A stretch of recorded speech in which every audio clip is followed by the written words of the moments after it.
A lot of blowouts in Week 7 and one coach who has been blown out the door. And, of course, we're here to break it down on Tuesday Judgements. Hey, how are you, folks? Jason Horowitz. Glad to be with you on CBSSports.com. And, of course, for Tuesday Judgements, we bring in the man who, well, the name gives you the name of the segment. It's Clark Judge, of course, our NFL columnist. Clark, obviously, with the man blown out the door, that's Mike Nolan. Right time for him to be fired in San Francisco? No, it's not. I mean, at some point he had to be fired, but I don't think this is the right time because you're talking about a successor, and that's Mike Singletary, who's never been a head coach before.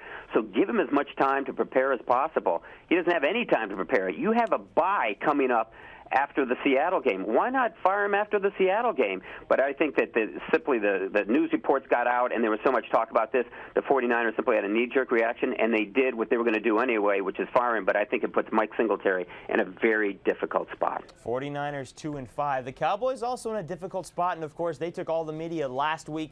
They're getting a lot of it again this week.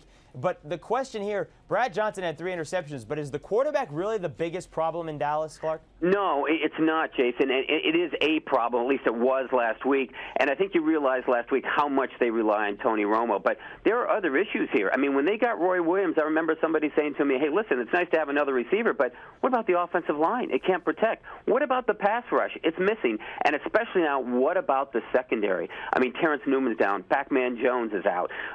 They've lost Roy Williams. You don't have people back there who can cover. And they were beaten by a better team last weekend. Hard as it is to believe that. I had somebody look at the film and said, you know what? This was a much more physical team. They just overpowered the Dallas Cowboys. No, and the quarterback's just an issue. They got a lot of issues in Dallas. And that could be a huge problem, being overpowered by a very physical Tampa Bay Buccaneer team this weekend, who, by the way, is a very good football team as well. All right, let's move to the AFC, Clark. And aside from Tennessee, Pittsburgh, and Buffalo, you really haven't had any consistency whatsoever, at least positively. When you look at that, have we seen a shift in power that may not just last this year but may move going forward? Well, it sure seems that way, but I still think it's too early to make that judgment because look what happened to the Giants last year.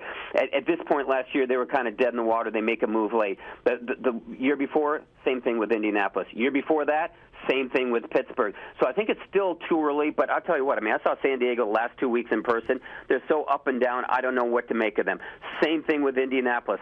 Same thing with New England. Those are the 3 best teams in the AFC coming into the season. If they're that inconsistent in the second half, absolutely there's a power shift. And I'm going to go with the teams that are the most consistent, and you've named them. Well, let's get into Indianapolis and San Diego, the 2 that lost in Week 7. We saw New England blow out Denver on Monday Night Football, but Indianapolis got hammered in Green Bay. San Diego lost at Buffalo, a game you saw in person. When you look at those 2 teams, Indianapolis now faces an undefeated Tennessee. San Diego has to go to London and take on New Orleans, who's coming off a loss as well. When you look at the Chargers, you look at the Colts, who's in more dire straits right now? Well, I think it's got to be Indianapolis because you look where they are in that division. Tennessee's unbeaten. Indianapolis has 3 losses. You can't afford to fall any farther behind.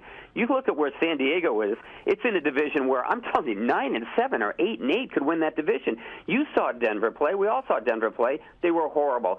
San Diego looks at Denver and says, we can beat them. They got to catch them first, but they're only a game behind them. So San Diego has got to get its act together, but they're not in as much trouble as Indianapolis because another loss basically means Indianapolis is looking at a wild card spot at best. And, of course, you know, Tennessee, that'd be a 4-game advantage for the Titans. Couldn't make it up. Yeah, that'd be very difficult for Indianapolis to overcome. One last thing here, Clark, just because we're talking about San Diego and New Orleans, the game in London. It's the 2nd straight year they're playing one in the middle of the season. Last year it was the Giants and Dolphins. Do you like the idea of having a game in London? No, I don't. I don't. In fact, I'm pretty passionately against it for this reason. If I'm the head coach or general manager of a football team, I'm at a competitive disadvantage by giving away a home game. I don't like it. I've now got 7 home games and 8 or 9 road games. I mean, you consider this a neutral game, but to me it's a road game. Why should I have to give that up? I understand what the NFL is trying to do. It's trying to create new markets, but in terms of what it does for the league and the people, how do you sell that to the people in your own town?